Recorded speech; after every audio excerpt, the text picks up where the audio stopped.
I never believed in fate until the day my headphones tried to strangle me. It was a Tuesday evening in late September, and I was climbing the narrow stairwell to my fourth-floor apartment, exhausted from another mind-numbing day of data entry at the insurance company downtown. The building was one of those converted Victorian houses in Somerville, all crooked floors and radiators that clanged like restless ghosts. But the rent was cheap enough that I could afford it on my meager salary.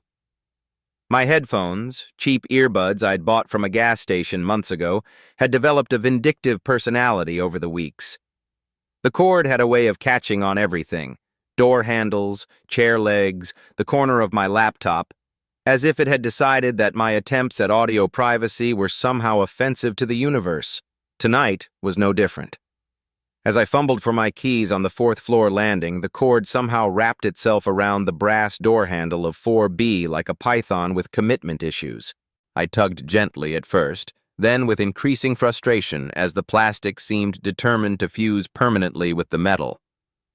"Come on," I muttered under my breath, giving the cord a sharp yank that only seemed to tighten the knot further. The more I pulled, the more entangled it became, until I found myself essentially tethered to my neighbor's door like some sort of accidental prisoner. I'd lived in 4A for 8 months, and in all that time I'd maybe exchanged 3 words with the man who lived across the hall. He was older, maybe mid-40s, with graying hair and the kind of quiet presence that suggested he preferred observing to participating. I'd seen him coming and going at irregular hours, always carrying a worn leather messenger bag and wearing clothes that looked expensive but understated.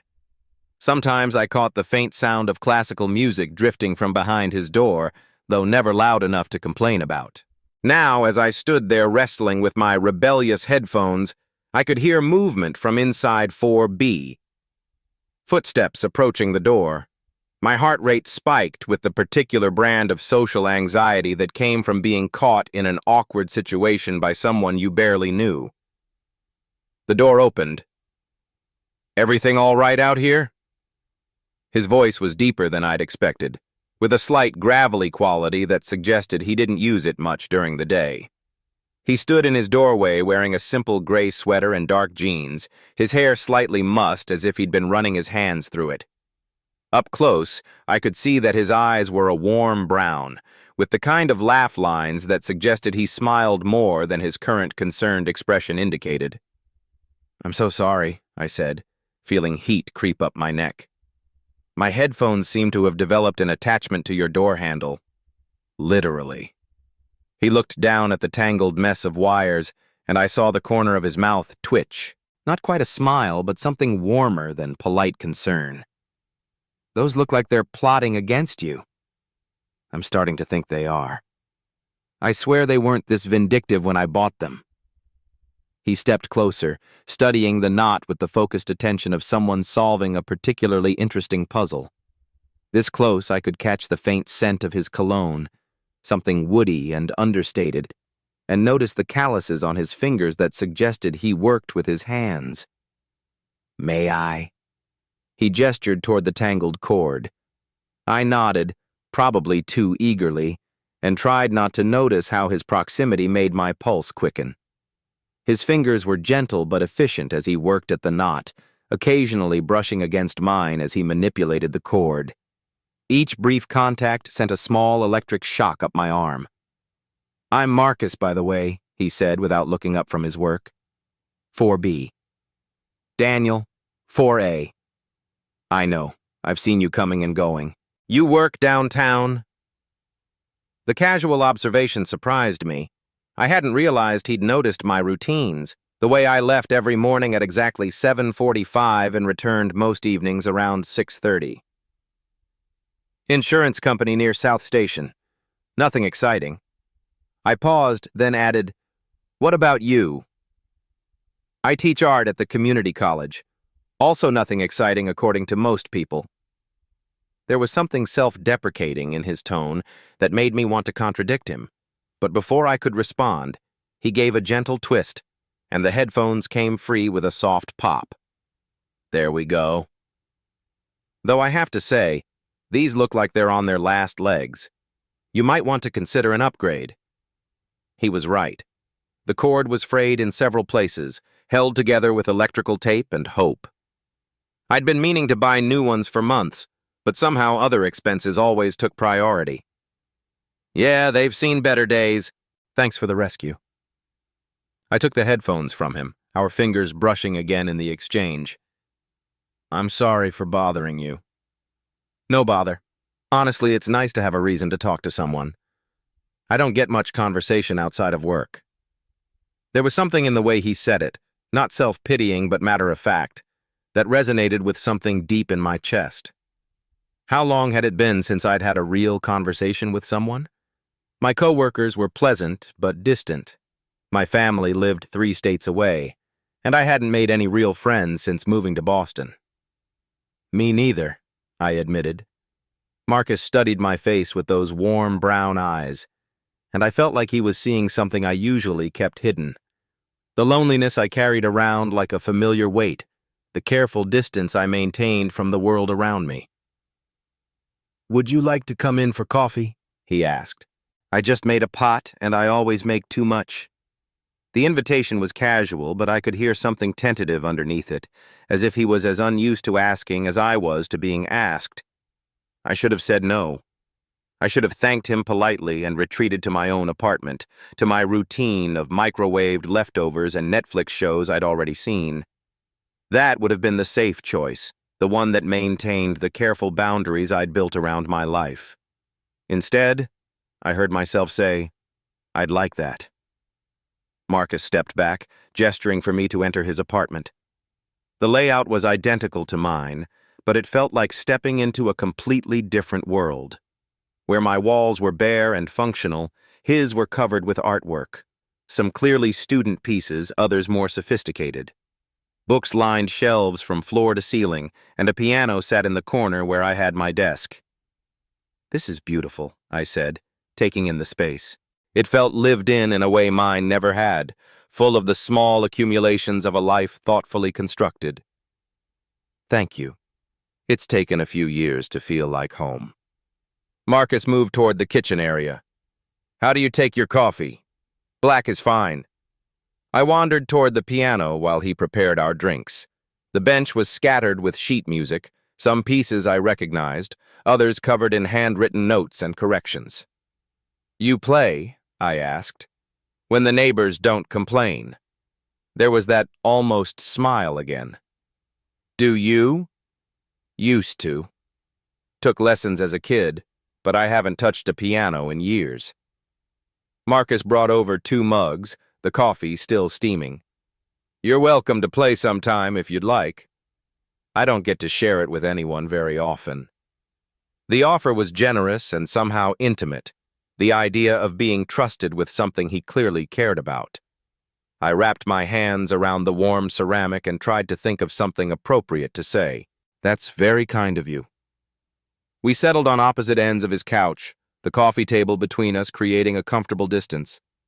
Up close, I could see more details. The way his sweater was slightly worn at the elbows, how he held his mug with both hands as if warming himself, the careful way he seemed to consider each word before speaking. How long have you been in the building? He asked. 8 months? You? 3 years. I moved here after. He paused, seeming to weigh how much to reveal to a virtual stranger. After a relationship ended, needed a fresh start. The admission hung in the air between us, more personal than I'd expected from casual neighbor conversation. I found myself wanting to know more about the relationship, about what had brought him to this building, about the careful sadness I sensed beneath his polite exterior. I'm sorry, I said, because it seemed like the right response. Don't be. It was for the best, ultimately, though it took me a while to see it that way. He took a sip of his coffee, studying me over the rim of his mug. What about you? Always been in Boston? About 2 years. I came here for school originally, but that didn't work out the way I planned. It was my turn to offer a carefully edited version of the truth. I'd dropped out of graduate school when the anxiety became overwhelming, when sitting in lecture halls felt like drowning, and every assignment seemed designed to highlight my inadequacy. My parents still thought I was taking a temporary break, planning to return once I'd sorted myself out. What were you studying? Literature. I had this idea that I'd become a professor, spend my life discussing books with passionate students. I laughed, but there was no humor in it. Turns out reality is messier than the fantasy. Marcus nodded as if this made perfect sense. The distance between who we think we'll become and who we actually are can be significant. Exactly. The understanding in his voice made something loosen in my chest. Sometimes, I feel like I'm living someone else's life by accident. What would your life look like if you were living it on purpose? The question caught me off guard with its directness. When was the last time someone had asked me what I actually wanted rather than what I was supposed to want? I don't know anymore, I said honestly. I used to have clear ideas about that, but somewhere along the way I stopped believing they were realistic. What if being realistic is overrated? Marcus asked the question gently, without judgment, and I found myself really considering it. What if I stopped limiting myself to what seemed practical and safe? What would I dare to want then? I used to write, I said quietly. Not academic papers or anything important, just stories. Fiction. I haven't done it in months, but I think about it sometimes. Wonder if I could still do it if I tried. What's stopping you? The simple question hit deeper than it should have. What was stopping me? Fear of failure, certainly. Fear of discovering I wasn't as talented as I'd once believed. Fear of wanting something and not getting it. Of putting myself out there only to be rejected or ignored. I guess I'm afraid of finding out I'm not as good as I used to think I was. Marcus was quiet for a moment, turning his coffee mug in his hands. When he spoke again, his voice was soft but certain. There's only one way to find out, though. And not knowing seems like its own kind of failure. The observation settled into my chest like truth I wasn't ready to acknowledge. How long had I been living in the space between wanting and trying, convincing myself that not attempting something was somehow safer than risking disappointment? What about you? I asked, deflecting attention from my own vulnerabilities. Are you doing what you always wanted to do? Marcus smiled, but it was tinged with something that might have been regret.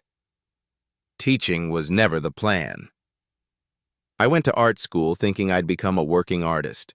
Galleries, commissions, maybe even some recognition. But turns out talent and commercial success don't always align. Do you still make art? Your own, I mean, not just teaching it. Sometimes. Late at night mostly, when the critic in my head is too tired to offer commentary. He gestured toward one of the paintings on his wall, a subtle landscape in muted colors that seemed to capture the melancholy of autumn. That's mine, though I'm not sure it qualifies as art in any meaningful sense. I stood up to examine the piece more closely. The brushwork was confident but not showy, the colors carefully chosen to create a mood rather than simply represent reality. It was beautiful in a quiet, unassuming way that reminded me of Marcus himself. It's incredible, I said, meaning it. You're being way too hard on yourself. Maybe. I'm out of practice at believing in my own work. There was something vulnerable in the admission that made me want to reassure him, to find the right words to help him see what I saw. But I also recognized the particular brand of artistic self-doubt he was describing, the way creative people could convince themselves their work wasn't worth the effort. Can I ask you something? I said, still studying his painting. Of course. When you paint, when you're actually doing it, not thinking about whether it's good enough or commercial enough, how does it feel? Marcus was quiet for so long I wondered if I'd overstepped. When I turned back to face him, he was looking at me with surprise, as if the question had caught him off guard. Like I'm finally speaking my native language, he said quietly. Like the part of me that usually feels clumsy and uncertain suddenly knows exactly what it's doing. then it's not about whether it qualifies as art. It's about whether it qualifies as necessary. The words came out more profound than I'd intended, and I felt heat creep up my neck again.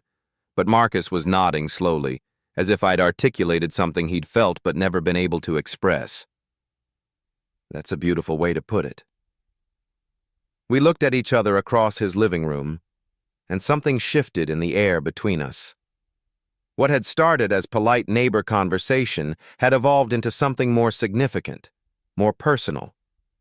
I felt like I was seeing him clearly for the first time, and maybe being seen in return.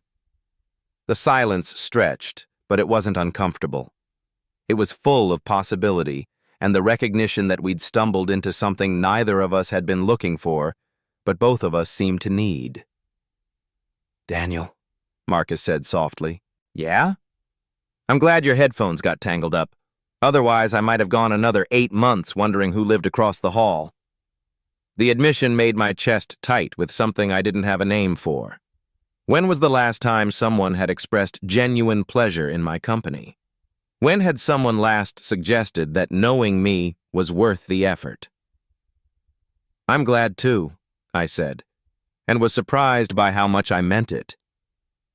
We finished our coffee in comfortable conversation, talking about books we'd read, places we'd traveled, the small observations about city life that you only share with someone who seems genuinely interested in hearing them.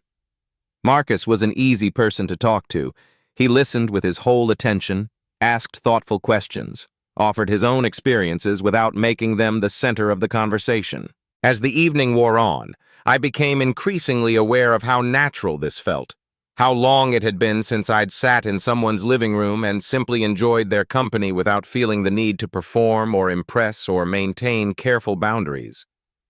But I also became aware of something else, the way Marcus's presence affected me, how I found myself watching the way he gestured when he talked, how his laugh seemed to resonate in my chest, how the space between us on the couch felt charged with something I was afraid to name. It had been a long time since I'd felt attracted to anyone, and even longer since I'd felt attracted to someone who seemed genuinely interested in knowing me as a person rather than just as a convenient companion. The realization was both thrilling and terrifying. Eventually, I glanced at my watch and was shocked to see it was nearly 10 o'clock. We'd been talking for over 2 hours, and it had felt like minutes. "I should probably let you get back to your evening," I said, though every instinct screamed against it. "Of course. Though I have to say, this has been the best conversation I've had in months." Marcus stood as I did, and we faced each other in his living room, both seeming reluctant to end whatever had developed between us. "Thank you for the coffee. And the rescue operation." "Anytime, really." We moved toward the door together, and I was struck by how much I didn't want to leave.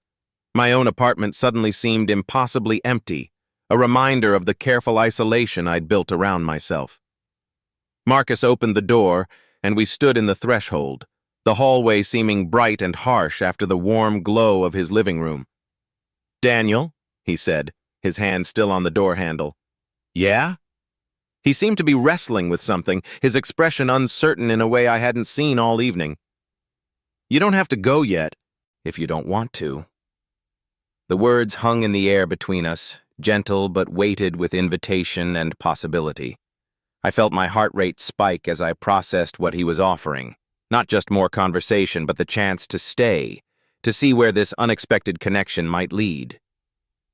The silence stretched between us, heavy with unspoken questions and the awareness that whatever I said next would change things, would move us from the safe territory of neighborly politeness into something more uncertain and infinitely more significant. I looked into his warm brown eyes and saw my own longing reflected there, the recognition of two people who had found something neither had been looking for, but both desperately needed. My mouth opened, but no words came. The moment balanced on a knife's edge, pregnant with possibility and the terrifying prospect of finally allowing myself to want something, someone, again. "You don't have to go yet, if you don't want to." The words hung in the air between us, gentle but weighted with invitation and possibility. I felt my heart rate spike as I processed what Marcus was offering, not just more conversation, but the chance to stay, to see where this unexpected connection might lead. My mouth opened, but no words came. The moment balanced on a knife's edge, pregnant with possibility and the terrifying prospect of finally allowing myself to want something, someone, again.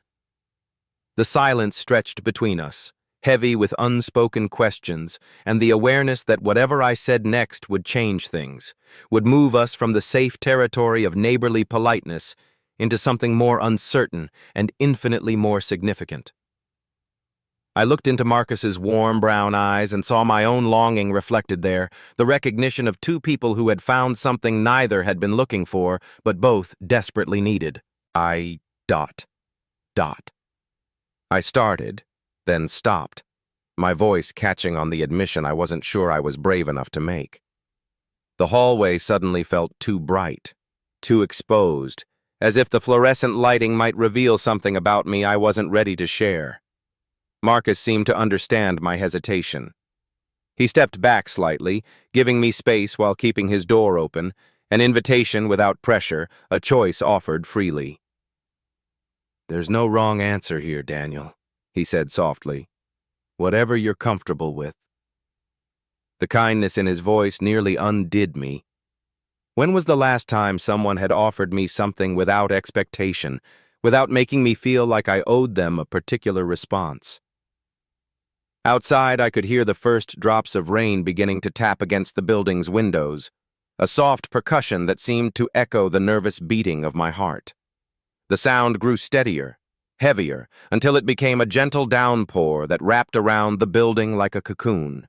"I'd like to stay," I said quietly, the words barely audible over the rain. "If that's really okay." Relief flooded Marcus's features, followed by something that looked like joy. "More than okay."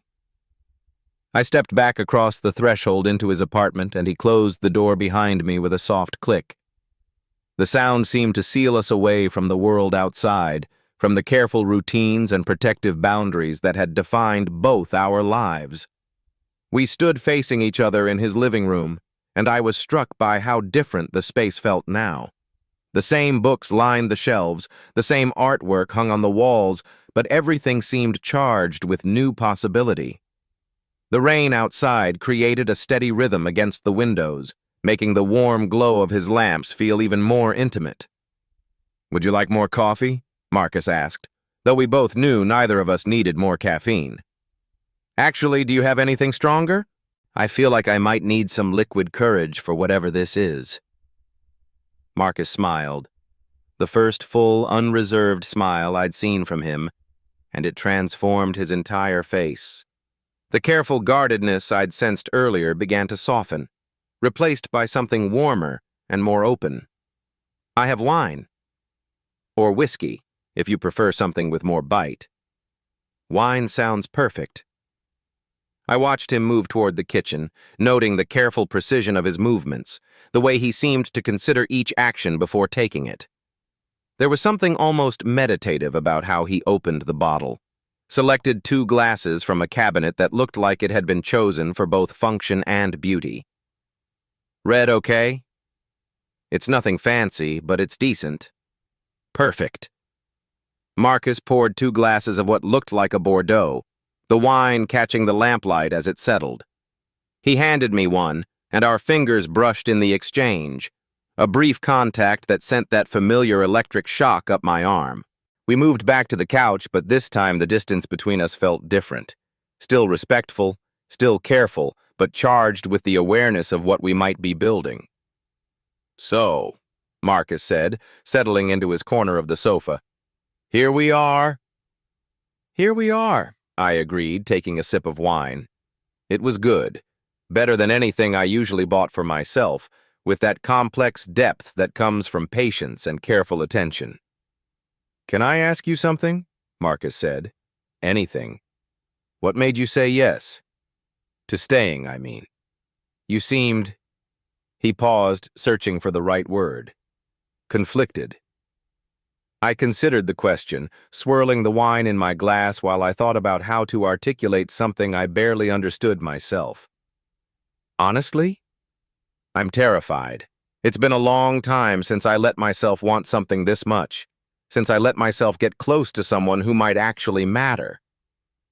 I met his eyes, but walking away felt worse than staying, like I'd spend the rest of my life wondering what might have happened if I'd been brave enough to find out. Marcus nodded as if this made perfect sense. I know exactly what you mean. I almost didn't ask you to stay. Spent about 30 seconds arguing with myself while you were gathering your things. What changed your mind? You did. The way you talked about your writing, about feeling like you were living someone else's life by accident. I recognized something in that, something I'd been carrying around for years. He paused, taking a careful sip of wine. And maybe because it's been so long since I've had a conversation that made me forget to check the clock. The admission made something warm unfurl in my chest. I'd felt the same thing. That rare experience of time becoming irrelevant because I was genuinely absorbed in another person's company. How long? I asked. Since you've felt connected to someone, I mean. Marcus was quiet for a moment, his fingers tracing the rim of his wine glass in a pattern that might have been nervous habit or unconscious melody. Honestly? Years. Even before my relationship ended, I felt isolated. Like I was going through the motions of intimacy without actually experiencing it. He looked up at me. What about you? Similar story. I was with someone for 2 years, but by the end, we were like strangers sharing the same space. She used to say I was emotionally unavailable, and maybe she was right, but I think I was just available to the wrong person. The conversation was moving into territory I rarely explored with anyone, let alone someone I'd known for a matter of hours. But something about Marcus's presence, his attentiveness, the way he listened with his whole body, made confession feel natural. What ended it? Marcus asked gently. Nothing dramatic, just erosion. The gradual realization that we were making each other smaller instead of larger, that we were staying together out of habit rather than desire. I took another sip of wine, feeling it warm my chest. She wasn't a bad person. We just weren't right for each other, and it took us way too long to admit it. That might be worse than a dramatic ending, honestly. At least with fireworks, you know where you stand. The slow fade is harder to process. Exactly. There was no clear moment where I could say, this is when it ended. Just a gradual awareness that we were living parallel lives instead of a shared one. Marcus leaned forward slightly, his expression serious. Can I tell you something that might sound strange? Of course. Sitting here with you, having this conversation, it's the most present I've felt in months, maybe years, like I'm finally speaking my native language again. The words hit me with surprising force. He'd articulated something I'd been feeling but hadn't been able to name, that sense of finally being able to communicate in a way that felt natural and unguarded. It doesn't sound strange at all. I was thinking something similar. I set down my wine glass and turned to face him more directly. Marcus, can I ask you something personal? More personal than what we've already covered? I smiled at that. Fair point, but this feels bigger somehow. Go ahead. Are you happy? With your life, I mean. Not just content or getting by, but actually happy. Marcus considered the question seriously, his expression thoughtful in the lamplight. The rain outside had intensified, creating a steady drum against the windows that made our conversation feel even more intimate, more removed from the ordinary world. That's a hell of a question, he said finally. I thought I was. I have work that means something, a place I can afford, enough books to keep me busy. By most measures, I should be satisfied. But But satisfaction and happiness aren't the same thing, are they? I've been existing, going through the motions of a life without really inhabiting it. He met my eyes. What about you? Are you happy? The question turned the mirror back on me, forcing me to examine assumptions I'd been making about my own contentment. No, I said quietly. I don't think I am. I've been telling myself that quiet was the same as peaceful, that solitude was the same as self-sufficiency. But tonight, sitting here with you, I'm realizing how much I've been missing. What have you been missing? This. Connection. The feeling that someone is genuinely interested in what I have to say, not just waiting for their turn to talk. I gestured at the space between us. The sense that I matter to someone, even in a small way. Marcus was quiet for a long moment, and when he spoke again, his voice was softer than before. You matter to me, Daniel. You've mattered to me for months, even when we were just strangers passing in the hallway. The statement caught me off guard. What do you mean? I mean, I used to listen for your footsteps on the stairs. I'd time my own comings and goings hoping to catch a glimpse of you. When you'd come home looking tired or frustrated, I'd wonder what had happened during your day, whether there was anything I could do to help. The admission was so unexpected, so tender, that it made my breath catch. All this time, while I'd been assuming I was invisible, someone had been paying attention. Someone had been caring about my well-being from a distance. I had no idea, I said softly. How could you? We barely spoke. But I noticed you, Daniel. The way you carry yourself like you're trying not to take up too much space. How you always hold the elevator for people even when you're obviously in a hurry. The fact that you water the dying plant in the lobby that everyone else ignores. I stared at him, overwhelmed by the catalog of small observations that suggested he'd been seeing me far more clearly than I'd realized. You notice everything, don't you? I notice things that matter, and you matter. The simple statement hit me like a physical force. When was the last time someone had said that to me and meant it? When had someone last made me feel like my presence in the world was significant rather than incidental?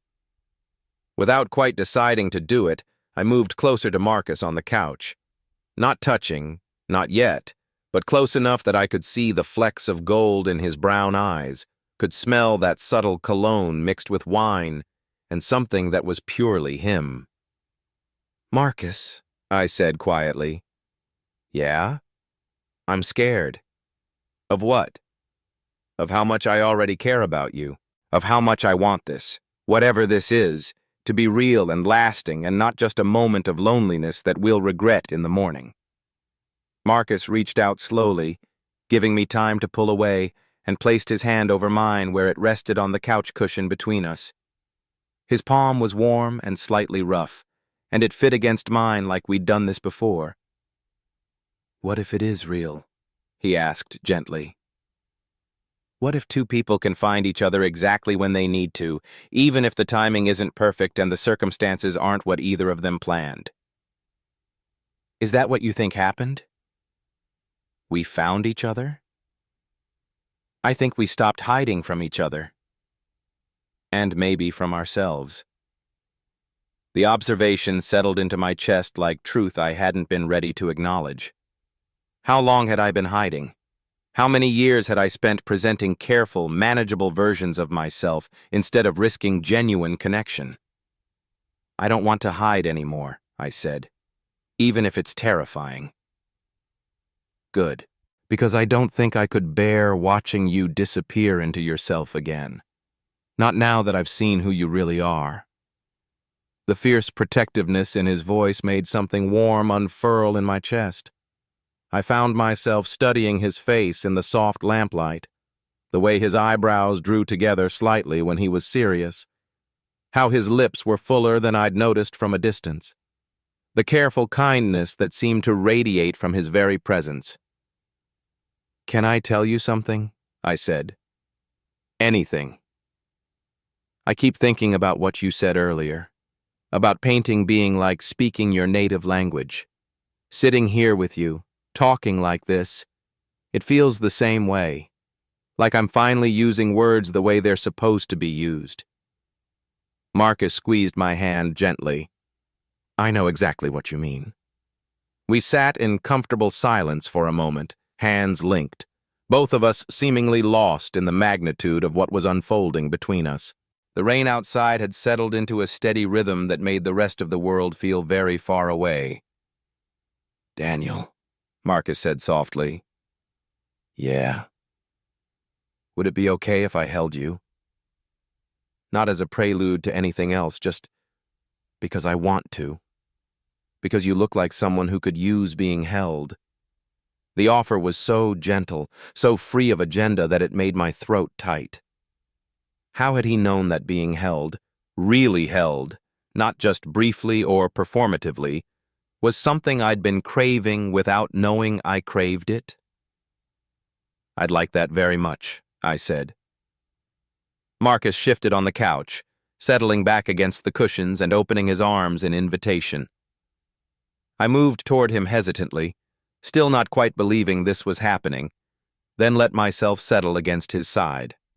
His arms came around me naturally, one hand resting on my back, the other cradling my head against his chest. I could hear his heartbeat, steady and reassuring, and feel the rise and fall of his breathing. He was warm and solid and real in a way that made every other relationship I'd ever had feel like a pale imitation. Is this okay? He murmured against my hair. It's perfect. And it was. This wasn't sexual or desperate or demanding, it was pure comfort, the kind of holding I'd forgotten was possible. I felt my body relax against his in increments. Muscles I hadn't realized were tense, finally loosening. You smell good, Marcus said softly. So do you. Like coffee and that cologne and something that's just you. He chuckled, the sound rumbling through his chest where my ear was pressed. Thank you. You smell like possibility. What does possibility smell like? Hope mixed with rain and that indefinable thing that happens when someone lets their guard down. I lifted my head to look at him, struck by the poetry of his observation. His face was so close I could see the individual lines around his eyes, the way his pupils had dilated slightly in the soft light. Marcus, I said quietly. Yeah? Thank you. For seeing me. For making me feel like someone worth knowing. Thank you for letting yourself be known. We were so close now that our foreheads were almost touching, our breath mingling in the small space between us. I could see something shift in Marcus's expression, a decision being made, walls being lowered. Daniel, he said softly. Yes? Can I kiss you? The question was so gentle, so respectful, that it made my heart ache. When was the last time someone had asked permission instead of simply taking what they wanted? Please, I whispered. Marcus cupped my face in his hands with infinite care, thumbs tracing my cheekbones as he leaned closer. Our lips met softly, tentatively, a question asked and answered in the space of a heartbeat. The kiss was nothing like the desperate, hungry connections I'd known before. This was patient and exploring. Two people learning the shape of each other's desire with careful reverence. Marcus kissed like he did everything else, with complete attention, every nuance deliberate and weighted with meaning. I felt myself melting against him, my hands finding their way to his chest, then sliding up to tangle in his hair. He was warm and solid and real beneath my touch, and I marveled at the simple permission to explore, to claim this intimacy. When we finally broke apart, we stayed close, foreheads touching, breathing the same air. God, Marcus breathed. Good God or bad God? Very, very good God. He smiled, and I felt the expression against my lips. I can't remember the last time a kiss felt like that. Like what? Like coming home to something I didn't know I'd been missing. The words hit me with surprising force. That was exactly what it had felt like. Not just physical attraction, but recognition, homecoming, the settling of something that had been restless and searching for longer than I cared to admit. "Marcus," I said softly. "Yeah?" "I think I'm falling for you." Fast and hard and completely outside my control. The admission scared me even as it left my mouth, but it was true. This wasn't just loneliness seeking comfort or attraction looking for an outlet. This was something deeper and more dangerous and absolutely necessary.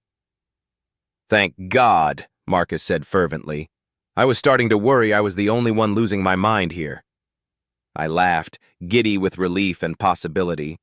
So we're both losing our minds? Spectacularly. He kissed me again, deeper this time, with more confidence and heat. I responded without thinking, my body pressing closer to his as if trying to eliminate any space between us. His hands tangled in my hair, holding me exactly where he wanted me, and I gave myself over to the sensation completely. When we broke apart this time, we were both breathing hard, and I could see something had shifted in the way Marcus was looking at me. The careful control he'd maintained all evening was fraying at the edges, replaced by naked want. "Daniel," he said, voice rough. "I know. This is moving fast. I know that too. Are you okay with that?" I considered the question seriously. Was I okay with the intensity of what was happening between us? With the way every careful boundary I'd built around my heart was crumbling under the weight of his attention? "I'm terrified and exhilarated and more alive than I've felt in years," I said honestly. "So yes, I'm okay with it." Marcus smiled, that full, unreserved smile that transformed his entire face. "In that case..." He shifted on the couch, pulling me more fully against him until I was practically in his lap. The new position brought us even closer together, close enough that I could feel the steady beat of his heart against my chest. We spent the next hour learning each other through touch and taste and whispered conversation, not rushing toward anything specific, just exploring the landscape of this new intimacy with careful reverence. Marcus's hands mapped the line of my shoulders, the curve of my spine, while mine discovered the texture of his hair, the warmth of his neck. Every touch felt significant, weighted with the recognition that we were crossing lines neither of us had expected to cross tonight. But it didn't feel wrong or too fast or dangerous. It felt inevitable, like we'd been moving toward this moment since the first time we'd passed each other in the hallway. At some point, we shifted positions again, lying down on the couch with Marcus's back against the cushions and me curled against his side. My head found its natural resting place on his chest, and his arms encircled me with protective tenderness. "This feels dangerous," I murmured against his sweater. "What part?" "How right it feels." "How easy. I keep waiting for something to go wrong, for reality to intrude and remind us why this is a bad idea." Marcus's hand stroked through my hair with soothing repetition. "What if nothing goes wrong? What if this is just what it feels like when two people find each other at exactly the right moment? Is that what you think happened? We found each other? I think we stopped being afraid of what we might find." The observation settled into my chest like truth I hadn't been ready to acknowledge. How long had I been afraid? How many years had I spent protecting myself from the possibility of real connection? "Marcus? Yeah? I don't want to go back to being afraid. Even if this gets complicated or doesn't work out the way we hope, I don't want to go back to the person I was before tonight." "Good," he said firmly, "because I don't think I could bear watching you disappear again. Not now that I know who you really are." The fierce protectiveness in his voice made something warm unfurl in my chest. We fell into comfortable silence, listening to the rain and the steady rhythm of each other's breathing. I felt myself relaxing completely for the first time in months, maybe years. The constant low-level anxiety that had become my baseline was gone, replaced by a sense of rightness so profound it was almost startling. Here in Marcus's arms, wrapped in warmth and acceptance and the promise of something real. I felt like I was finally where I belonged. "Daniel?" Marcus's voice was getting drowsy, and I realized how late it must be. "Yeah?" "Are you falling asleep?" I was. My eyelids were growing heavy, and my body was settling deeper into his embrace with each passing moment. Any other time, I would have fought the drowsiness, insisted on maintaining proper boundaries and appropriate timing. "Is that okay?" I asked. "More than okay. I can't think of anything I'd rather do than hold you while you sleep." The simple statement made my heart skip. There was something so intimate about the idea of sleeping in someone's arms, of trusting them enough to be completely vulnerable and unguarded. "Will you stay with me? On the couch, I mean. I know it's not very comfortable." "Daniel," Marcus said softly, "there's nowhere else I'd rather be." I smiled against his chest, feeling safer and more content than I had in years. Outside, the storm had settled into a gentler rhythm, rain pattering against the windows with soothing persistence. The sound wrapped around us like a lullaby, sealing us into this perfect bubble of intimacy and possibility. "Marcus?" "Hmm?" "Thank you. For tonight. For this. For seeing me. For making me feel like someone worth staying for." His arms tightened around me almost imperceptibly. "Thank you for staying. For taking the risk. For letting me see you." I was quiet for a moment, processing the magnitude of what had happened between us in the space of a single evening. From strangers who barely acknowledged each other to whatever this was, intimate and significant, and full of promise. The rain continued its gentle song outside, and I felt myself drifting toward sleep in the arms of someone who had appeared in my life like an answer to a question I'd been afraid to ask. Tomorrow would bring decisions and complications and the messy reality of turning one perfect evening into something sustainable. But tonight, wrapped in Marcus's embrace while the rain whispered promises against the windows, I allowed myself to believe that some things worth having were worth the risk of losing. That some connections were strong enough to survive the harsh light of day. That maybe, just maybe, I had found someone who would choose me again and again, morning after morning, for as long as we were brave enough to keep choosing each other. The last thing I was aware of before sleep claimed me completely was the gentle pressure of Marcus's lips against my hair and his whispered words, "Sweet dreams, Daniel." In the morning, there would be questions about what this all meant, concerns about moving too fast, the practical considerations of two lives becoming entangled. But in this moment, held safe against the steady rhythm of his breathing, all of that felt manageable. Whatever came next, we would face it together. No longer strangers, no longer alone, but something new and precious and infinitely worth protecting. The rain continued outside, blessing this fragile new beginning with the promise of growth and renewal, washing away the careful distance we had maintained for so long, and leaving behind something clean and hopeful and beautifully uncertain.